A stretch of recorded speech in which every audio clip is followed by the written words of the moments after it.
Hi, I'm Emily Roger, host of the Boiling Point podcast. My co-host, Dave Vale, and I will bring you thoughtful discussions with leaders who are positively impacting our world. This is The Boiling Point, where leadership and inspiration meet. Dave, every time. Every time what? We're going to listen to that intro? You reboot computers. Oh, I know. It's like oh my gosh. Yeah. So I don't want to torture anyone listening to this, but technology has not been my friend today. And you kindly and patiently, along with our guest, waited for me to try to figure this out. But wow, I love that intro. That's very fresh. Yeah. It's the first time I've heard it. So well done. So, Dave, how are you? It is like winter has kind of arrived here on the East Coast.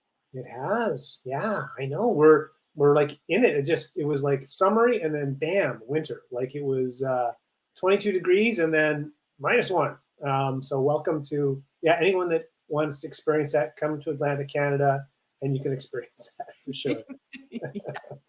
When it gets like this, oh, go ahead. I was going to say, what's new and exciting with you? You got some cool travel coming up. I know that. Oh my gosh, I have some wild travel coming up. Yeah, I actually leave in 2 days to go fishing for bluefin tuna. Heading to Nova Scotia for that, and then a couple of other local trips, and then my next big trip is I go to Africa. I'll be over there for minimum 5 weeks, maybe longer, working on some projects over there, and it's wild. That's a dream come true trip. I think we'll have some exciting conversations after that trip. So I look forward to hearing. I live vicariously through you. I think it sounds awesome.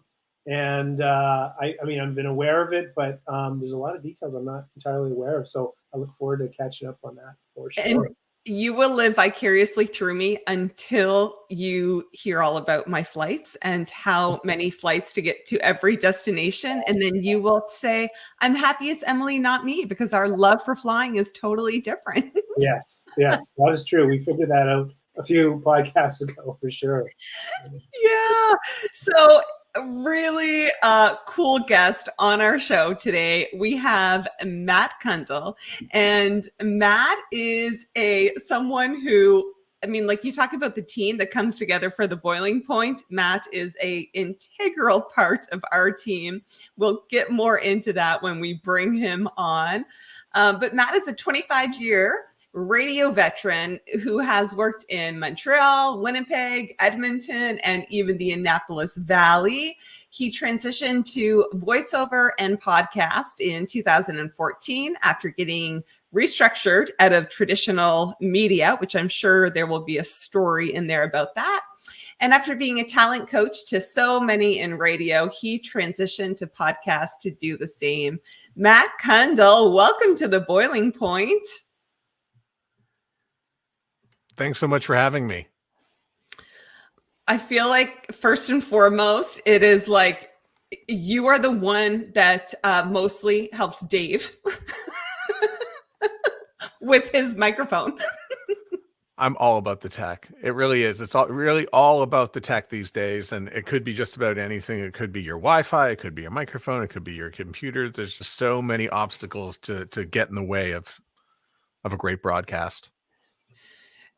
Yeah, and thank you so much for coming on the show. And I wanted to have you on because Soundoff Media, your company, is the company that we have hired through the Boiling Point to help us with our podcast. And I think that like navigating this whole podcast world is something that so many people are doing, and you make that happen for so many people.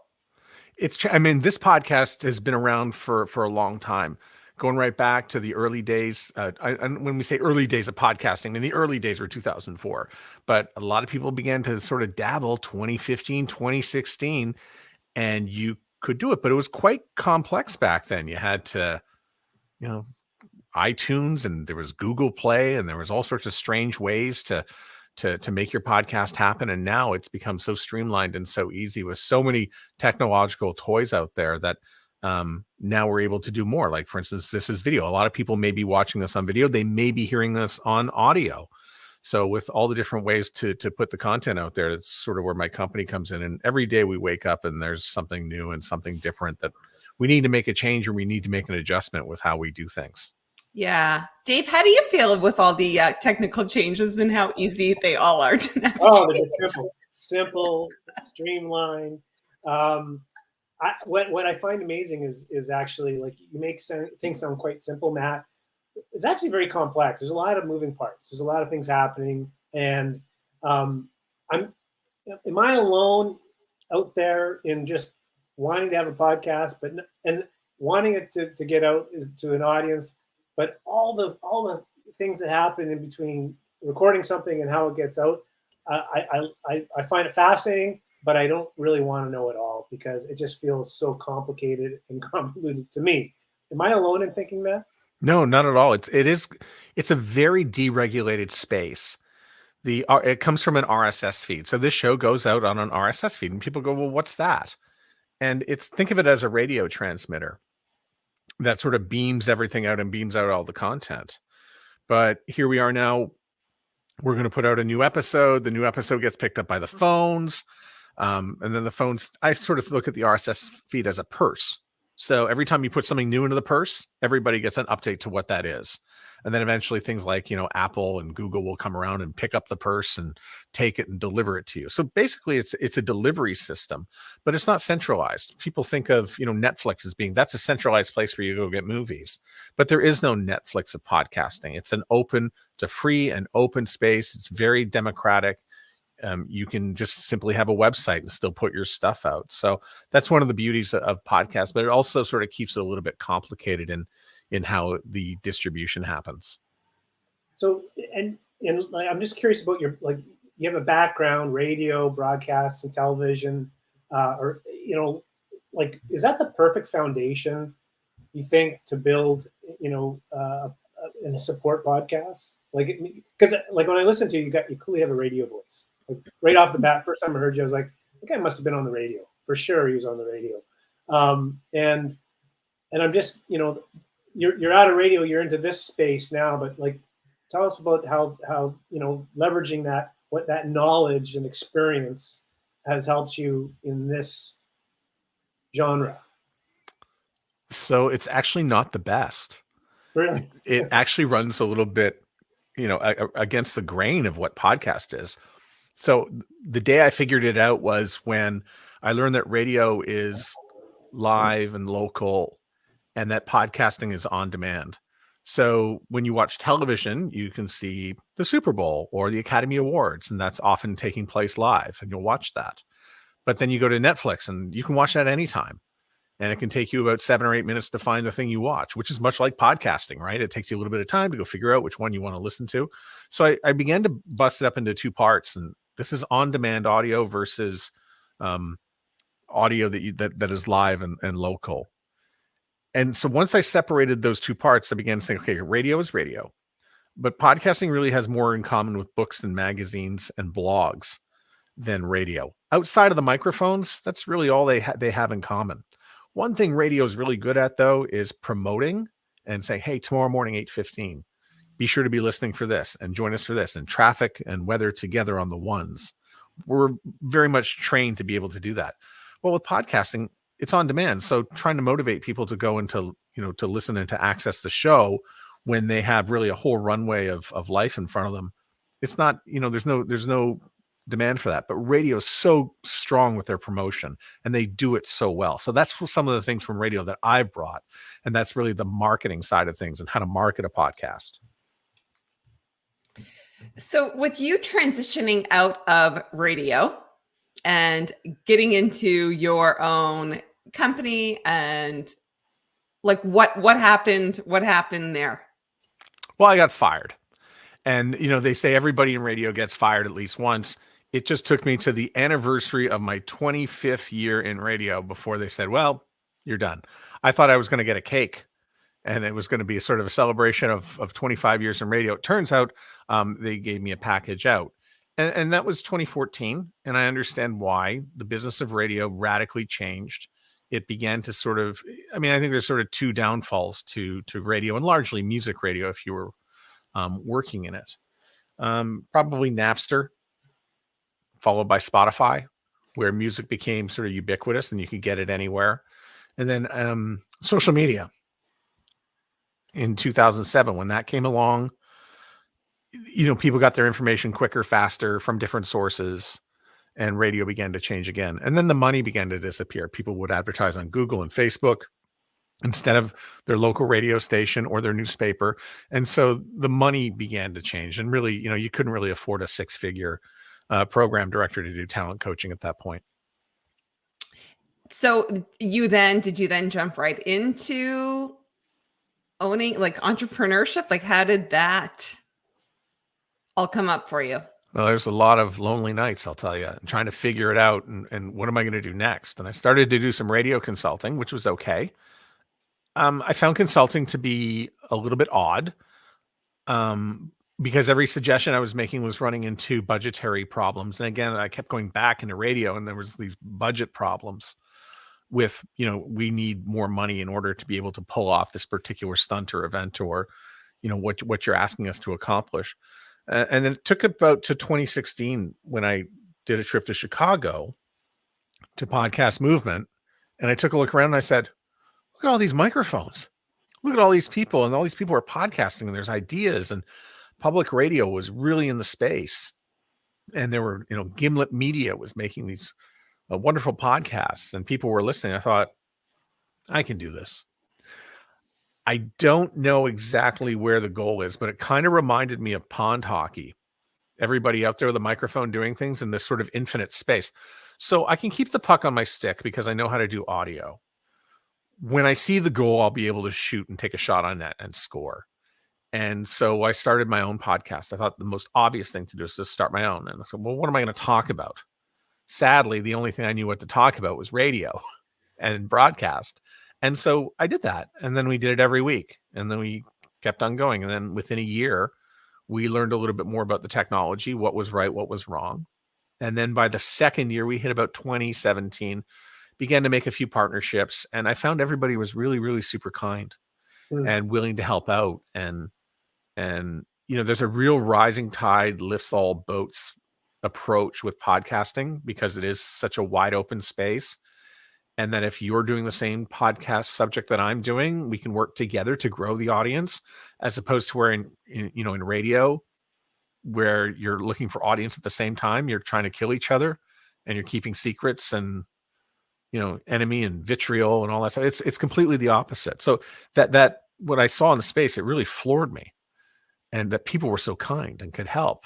Would you like this toy? Would you like that toy? Have you tried this? Have you tried that? And then there was the idea that I have to pay it back as well. So, from there, and it took to about 2018 before somebody approached me and said, could you help me with my podcast? The irony was I wanted to actually use the radio podcast to promote my voiceover business. And in turn, people liked the sound of the show so much and what I was doing. They just wanted to, what Dave was talking about earlier, I just want to cut through the clutter and the nonsense of all the yik-yak of RSS feeds and technological stuff. And can you just help me put this out well enough so that, we can get our content out there? And with the very first podcast, the deal was cut in a yoga studio between classes. I want to have a podcast. I go, okay, I'll start it. And we were off and running to the races with a brand new company. Awesome. I love that. And just how it kind of evolved. It sounds like you just you kind of nurtured it, let it evolve organically, and then saw that opportunity, which is, it seems to be the entrepreneur's journey often. I never got into this to be an entrepreneur. I never thought of myself as one. I think it was more of a necessity. There weren't going to be any more jobs in radio. And I knew that the podcasting space would be a possibility for me. And I think I remember in 2017, I attended a session. What if you wanted to make podcasting your full-time job? And I thought, well, that sounds like a long shot. But eventually it did happen, and it was possible with, once I started to make a few more podcasts for other people and then learn about best practices. And then, I think the mistake people make when they get let go from a corporate job or from an industry that is in decline, much like broadcasting is, they don't realize how many skills that they have accumulated that they can transfer over into something new. And, you're more than your resume when it comes to something like that. Yes, you turn on the microphone and talk every day, but you know how to communicate, you know how to market, definitely how to sell yourself. I actually thought one of the best things I could probably do is I could probably run a political campaign for anybody, because radio is all about getting elected. I mean, the system is based on paper ballots and going out there and being known. Well, that's what an election is. I was essentially running an election every 6 months for the last 25 years. So I asked the Conservative Party of Canada if they wanted to hire me. They said no, and then they lost the next few elections. But I said, I can see what you're doing wrong, and you begin to see things and notice that a lot of, you can't read the label inside the pickle jar, but when you do enough research in radio and you're hanging around that, you really can begin to, see and know a few more things. So any advice to somebody who does get restructured out of a declining industry, you're more than your resume. Yeah. Yeah. Amen. I love the, you brought up around just the people in the industry being so nice. And just how powerful that is in itself. And like, I remember when I was a little girl, for a job, I wanted to work at a grocery store. And it was because I loved the apron that they wore at Sobeys, and the people were so nice. And I was like, I want to be nice. I want to be in a work environment that's nice. And so for you to say that around people within the podcast industry, and that like, we can all learn and support one another in that, and it doesn't have to be a competition. I really thought that the thing right now, in 2013, I suggested to radio, after I sort of saw the writing on the wall, that you need to come together as a group in order to promote the medium so that people listen to it every day and it's front and center and people care about it, whether it's going to be for an emergency or whether it's going to be for news, information, whatever it's good for. But, the companies that were running them, and I don't mind calling them out and saying Rogers, Chorus, Bell, possibly Stingray, they weren't really interested in getting together to work towards common solutions. There was a Canadian Association of Broadcasters that was largely unutilized. And to this day, I don't think there's very much they do together to really forward the medium. They really are more interested in taking declining ad revenue from one another. And that's largely unhelpful. And when I say that, I really mean Canada. In the US, they're slightly better. In Europe, they're doing a much better job of promoting themselves and staying, relevant. Even a country like Denmark, they've got subscription radio. Who's ever heard of such a thing? But they're trying it, and it's new. And, I'd be surprised if you went to your local radio station and found anybody on the air after 6 p.m. You mentioned earlier, I was just thinking about the comment. I'd like to go back to it. And it's that you were saying, like you said something about necessity. Like I didn't really have a choice. And, in terms of making this business work, right? And I'm curious about, like, the reason I bring that up is that I was talking, when I first got into the coaching business, I was talking to a couple master certified coaches. There was actually 3, all women, just these brilliant, kind of amazing coaches. And I was trying to get a sense of how they were successful. And all 3 of them had a similar story. Like it was like, we didn't have a choice. We had to be successful. Like this had to work. And I hear that from entrepreneurs a lot. And I even think of, my own journey where there's times where it's like, man, we got to make this work because, so what is it about, in your opinion, Matt, around necessity that just helps creativity, innovation, drive all those sorts of things? Do you see a connection there? Yeah, well, it's fear. Yeah. More than that, I mean, fear is a great motivator. I think when I say that, I could have gone back. There were job offers. There was opportunity to go and take on, a few positions and work with some great people too. But where would it go 2 years from now? What was going to happen next? What was going to be, the business, if it's continuing in decline, what's going to be left for you? Well, I realized I was going to be 2 or 3 years behind where we are now today. and the business that I'd started was going to languish and I wasn't going to be able to keep up, I would go right back into a radio ecosystem that was hell-bent on doing the same wrong things over and over again and struggling. So, it felt, I mean, really, honestly, to walk into a radio station 2017 through 2022, and then, of course, accelerated by the pandemic, it feels like, bailing the ocean with a spoon. And you're getting into this space, which is growing. And no, the money is not the same. It's, much less, working with niche podcasts and smaller audiences. And listen, everybody loves a 50,000 person quarter hour. But then I began to sort of look and say, well, how's that measured? A podcast like The Boiling Point, which has hundreds of people listening to this, where they're downloading. So you're giving up space on the phone. You're listening intently to the show, and you're coming away with some value. Well, that's pretty good. And, the radio, nothing against radio. I love my local radio station at 8 a.m. I'll pick up 5 minutes of news and, a few laughs along the way. And it's just sort of a different way of consumption. But would you rather have a very large audience of thousands, or would you rather have a few hundred of the right audience? Mm-hmm. So there's definitely a different mindset. And I ran into it, especially I mentioned about the comparison with radio and podcast. Radio people really need to unlearn so many bad habits before they get involved with this particular thing.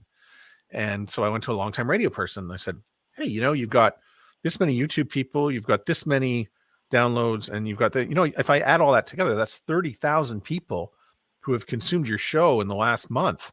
He goes, yeah, that's nothing compared to what I had in radio.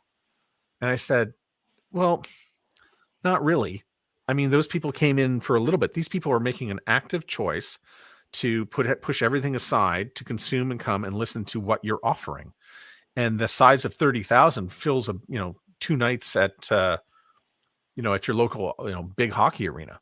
So I don't know what your problem is. You're not looking at the numbers properly. You've got to learn to count properly. And I get some people that come in, we only got 80 downloads. I think I'm going to quit. I said, well, wait a second. If I gave you the opportunity to speak to 80 people every Friday at lunch at your local club or restaurant or wherever you gather, you take that opportunity. So why would you quit? It's all how we sort of look at the numbers and break it down. We can be very fooled by them.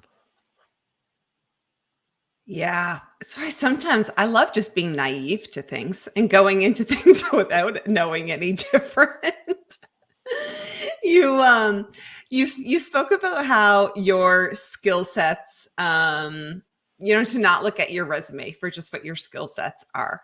And so you now have multiple revenue streams and different companies and areas that you work within. Looking back now, what skill sets did you even have back then that maybe you didn't recognize that you have really helped propel you forward into what you're doing now? When you say back then, do you mean back in radio? Yeah. Yeah. When you were first let go, when you didn't receive that cake. Oh, I was so married to what I learned in radio and not really prepared to unlearn, so much stuff. There was a bit of a loneliness part where I think the first thing was I need a microphone. So I went and bought a microphone. It sat in the corner.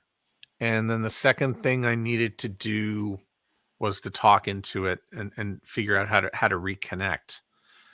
The next thing I needed to do, and I can't believe I never learned this when I was at radio, was how to edit audio. I'm kind of astounded that I never really learned how to edit it while I was running a radio station. I would just go to a guy and say, hey, can you edit this? And eventually I wound up, doing all my own editing and learning a little bit about sound and getting a little bit deeper into it. I'm quite surprised actually that it took that to sort of spring me into another spot going forward. Yeah. And then of course, learning the technical stuff, which was, a lot of failure along the way and making all the mistakes. And then when people say, well, why should we work with you? I said, because I made all the mistakes you're about to make. So let me save you the trouble. There's as I listen to you, I love, there's a humility that I imagine attracts people to working with you, man. The fact, because we're all going through this, like, this podcast journey as an example, despite having participated as in a whole bunch, right, over the years. You just, it's like you constantly feel like a neophyte, right? And so it's kind of nice to feel like you can talk to someone about it and just be honest. Look, I don't get this, and I feel like if you were someone different, it would be more challenging to do that. But that level of humility, and it sounds like as you describe your experience, like you kind of went through a bit of a valley there, in terms of self-discovery. Is just what kind of goes through my brain as you share that. Do you find that really helps you connect with people? I just tell my story, and I'm honest about it, and just say, yeah, I've already flunked at this, and I'm here to help you not flunk at this thing. And that humility part, I think I still go through it today. I can just tell you a couple things that have happened today. I don't know how Substack works.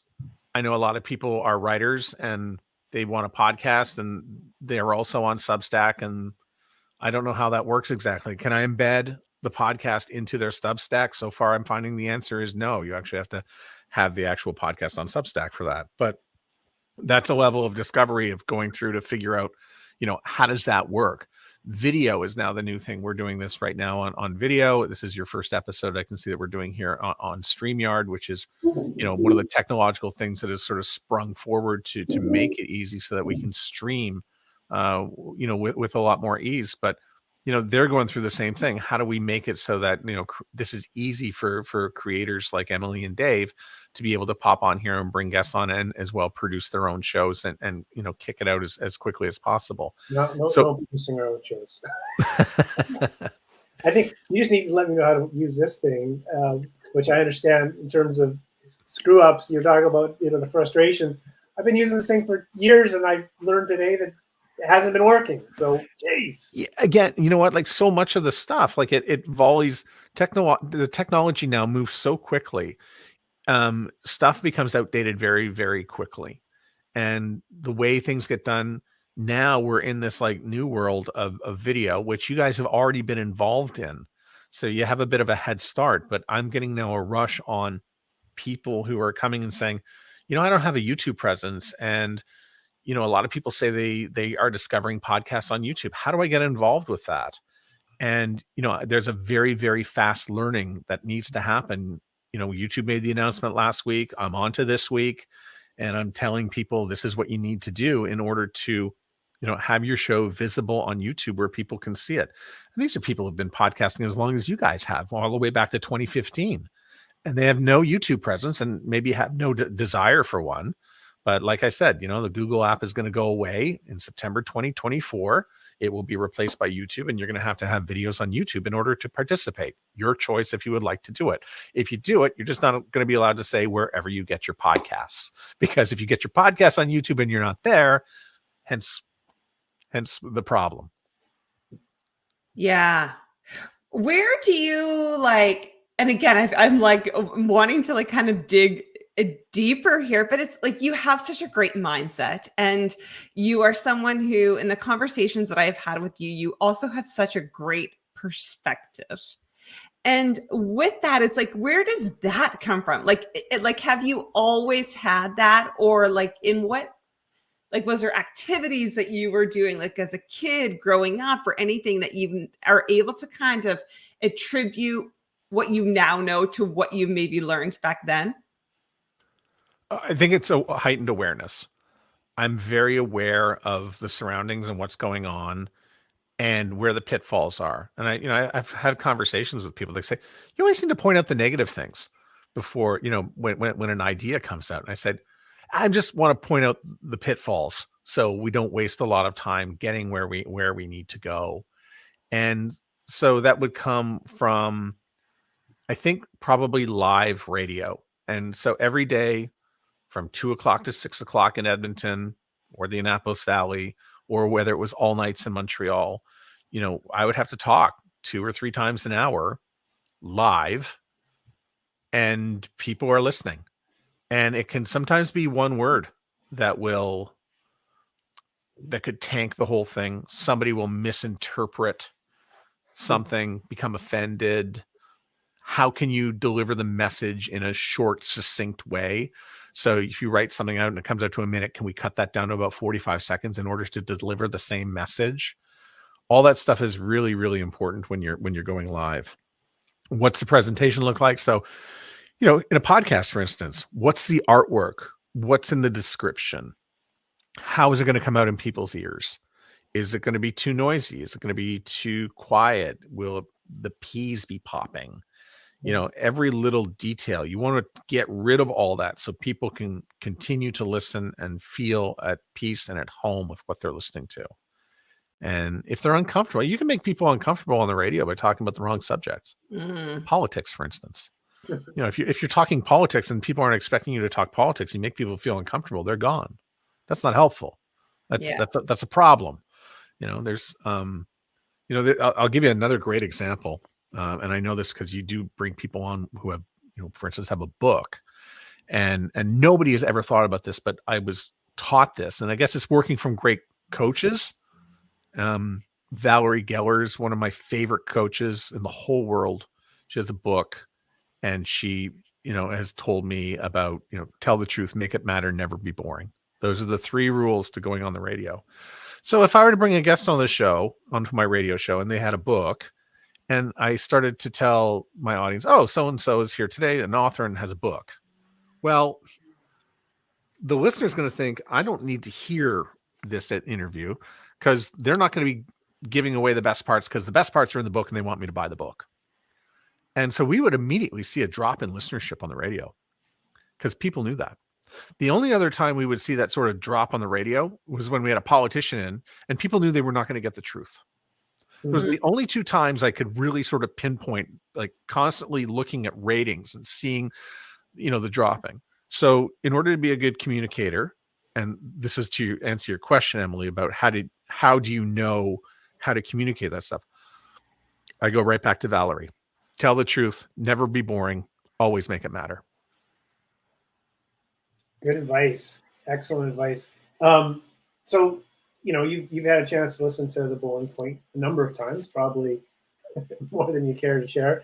Love you. What do you have? What advice do you have for me as a host in terms of making, like just what's an area of opportunity that you see? I'm kind of putting you on the spot, but in terms of sharing a perspective, I'd love to hear it.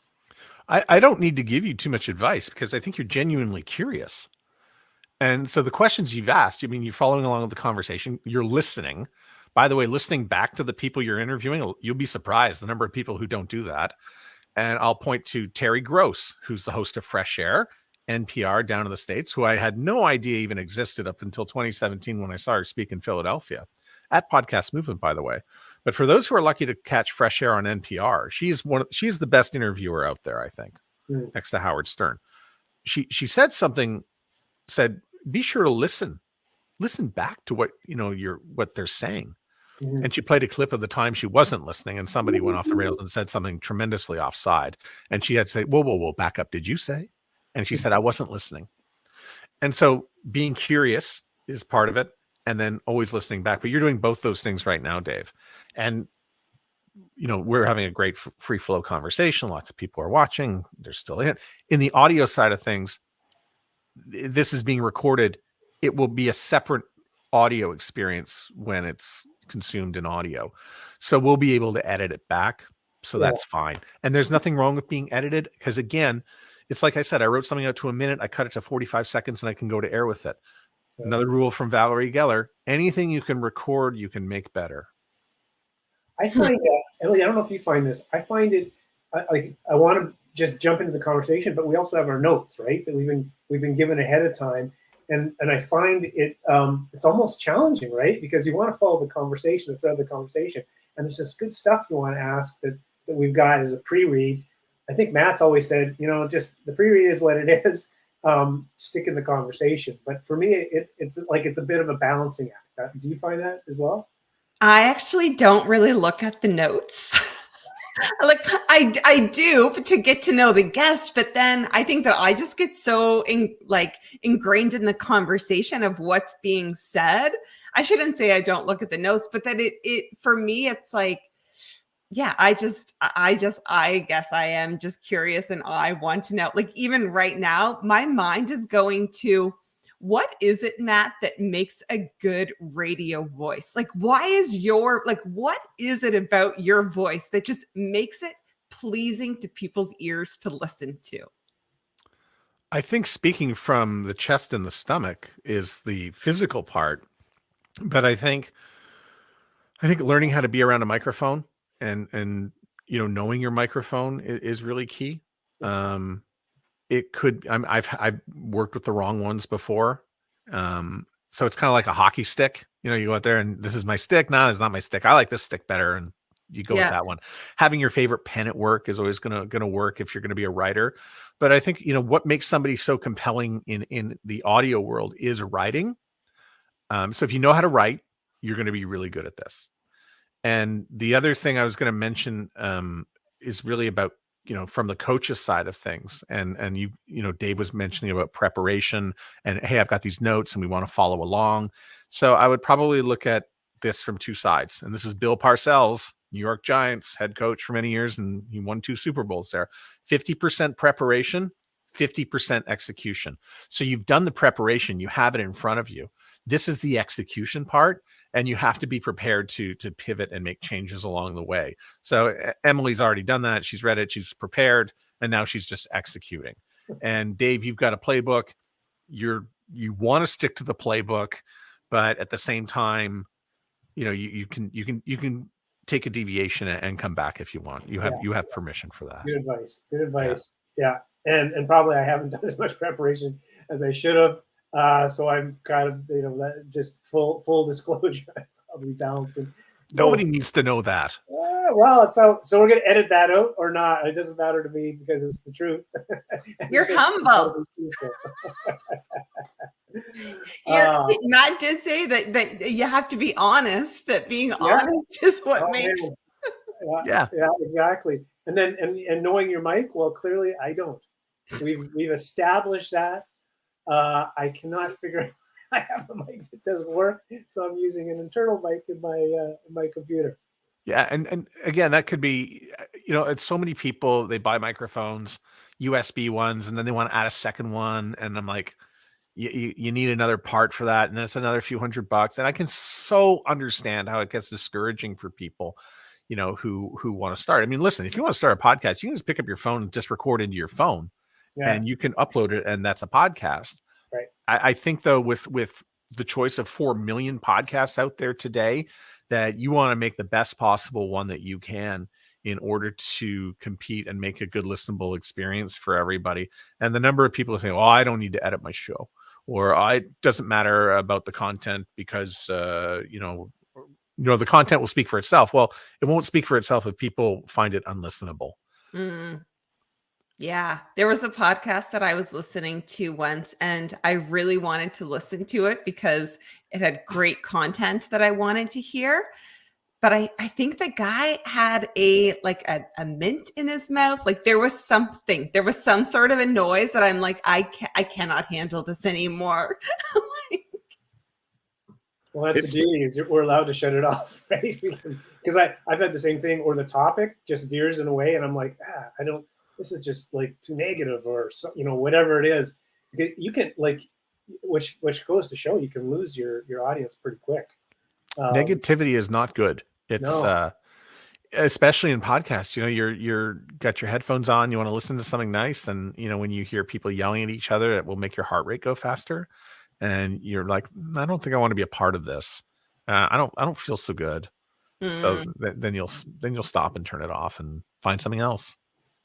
Speaking of heart rate going faster, I'm going to completely change the subject because, Matt, I know a fun fact about you, and that is that you have caught a salmon over 40 pounds. True. Happened in 2017. So we go right back to that period when I was like, I was kind of coming into my own in the podcast space. And it was obviously a year of good fortune, and went fishing. My mother is an avid fisherwoman,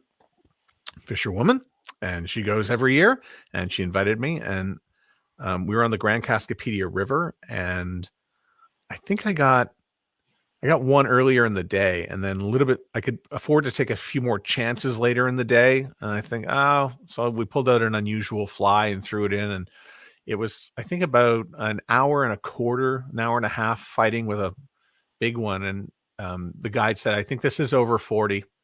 And when we landed her, she was 41 pounds. And from there on, my family, this was the first time anybody had landed a 40-pound salmon out of the Grand Cascapedia River, which is sort of considered the threshold of the granddaddy of all fish. Mm-hmm. And my family has resented it to this day, and I haven't been invited back. What more is there to catch? Exactly.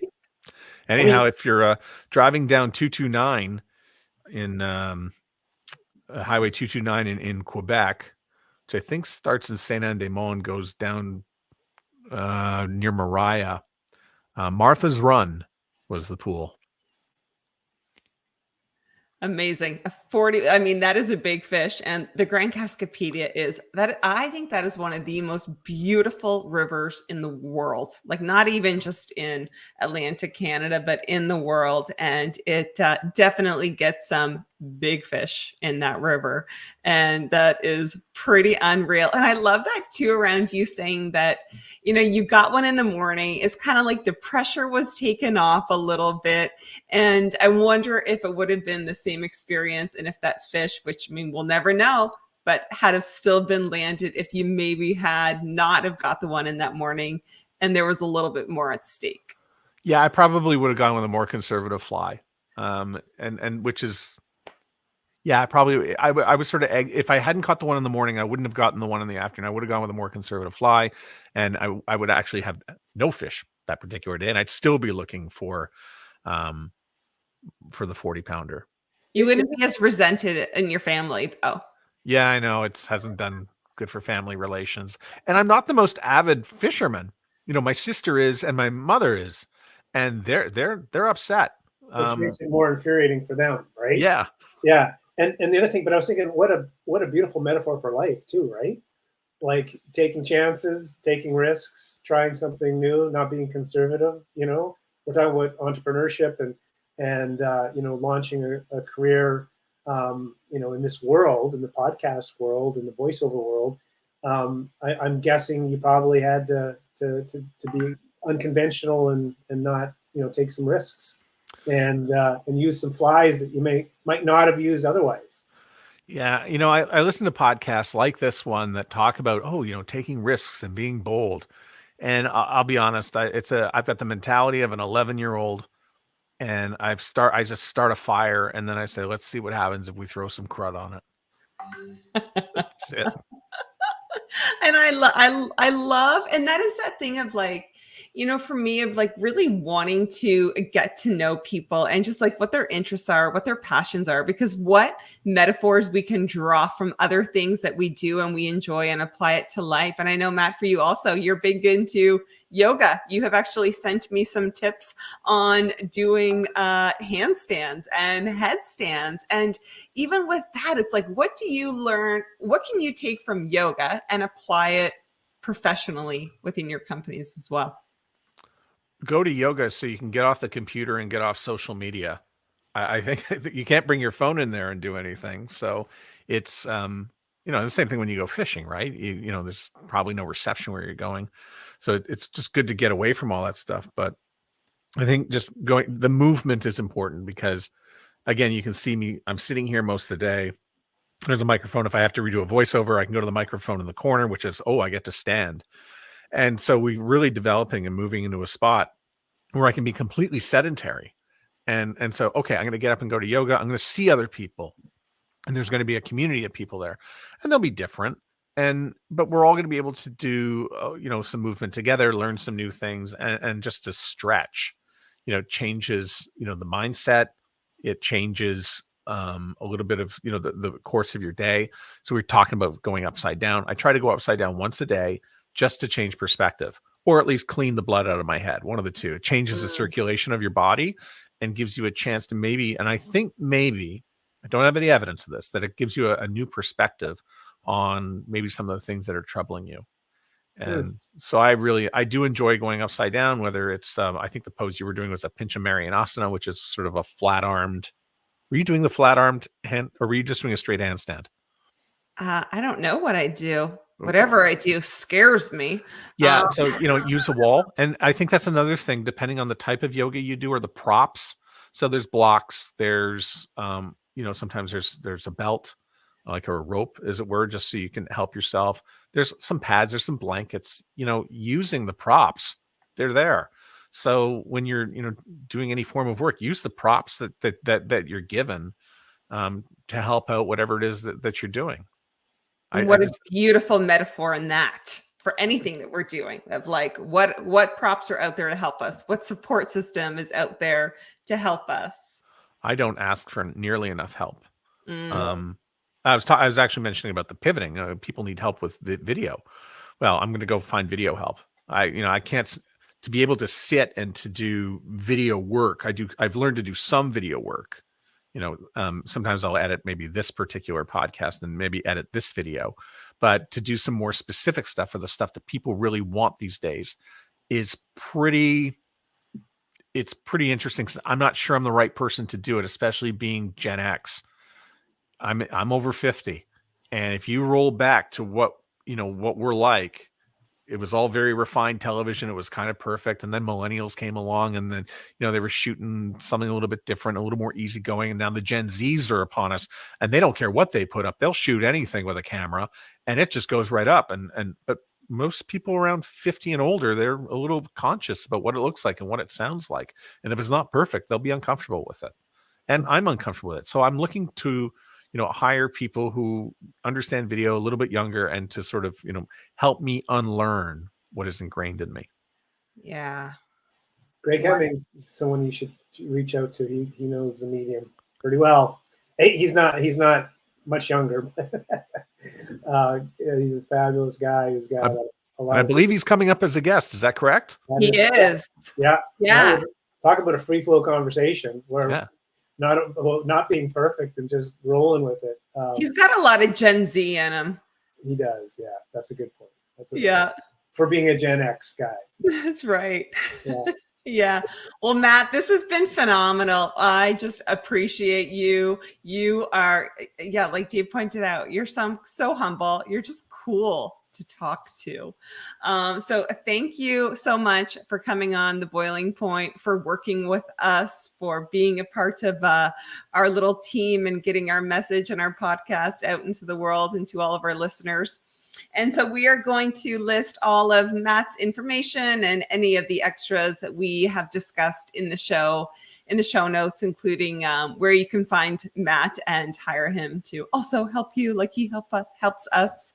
And the best place to find all of that is on our website at boilingpointpodcast.com.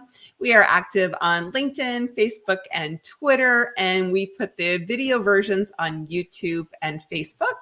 And of course, the podcast is available on all of your favorite podcast platforms. And just a quick shout out, like, I'm just experiencing real time this platform and what you're doing, and the cameras coming in and out and all these things that we haven't seen before, Emily, or I haven't seen before. Maybe you have, I don't know.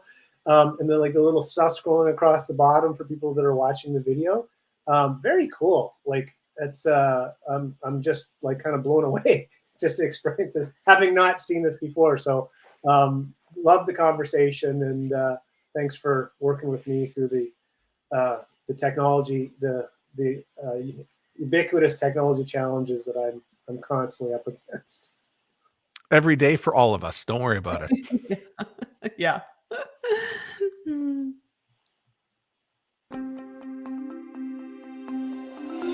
Thank you for listening. Follow or subscribe to the show on your favorite podcast app, or visit boilingpointpodcast.com for more.